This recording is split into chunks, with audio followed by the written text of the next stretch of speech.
میرے نبی سے پوچھ کے موت آئی، پوچھ کے موت آئی، واحد ہستی ہیں جن سے موت پوچھ کے آئی. ٹھیک ہے. 12 ربیع الاول 11 ہجری 7 جون 633 عیسوی جبریل اندر آئے. یا رسول اللہ، باہر ملک الموت کھڑا ہے، اندر آنے کی اجازت چاہتا ہے. یہ وہ دربار جہاں موت پوچھ کے آئی. تو آپ نے کہا آ جائے. ملک الموت اندر آیا، کہا السلام علیکم یا رسول اللہ. اور پھر کہا یا رسول اللہ، آپ پہلی ہستی ہیں جنہیں میں سلام کر رہا ہوں، میں نے کبھی کسی کو سلام نہیں کیا. کہ یا رسول اللہ، آپ پہلی ہستی ہیں، اللہ نے فرمایا پوچھ کے اندر جانا، بغیر پوچھے نہ جانا. اللہ اکبر. پوچھے گا اللہ ہم میں سے کسی سے؟ یا رسول اللہ، اللہ نے فرمایا آنا چاہیں تو لے آنا، رہنا چاہیں تو چھوڑ کے آ جانا. ٹھیک ہو.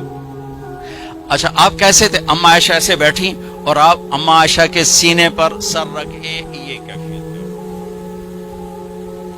تو آپ فرماتے اچھا ٹھیک ہے، میں اٹھتا ہوں، میں وضو کرتا ہوں، 2 نفل شروع کرتا ہوں، جب میں سجدے میں جاؤں میری جان نکال لینا.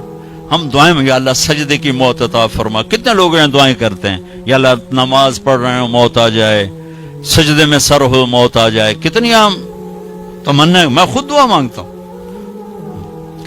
تو آپ کہتے کہ تم ٹھہرو میں وضو کر لوں، جب میں سجدے میں سر رکھوں میری جان نکال لینا.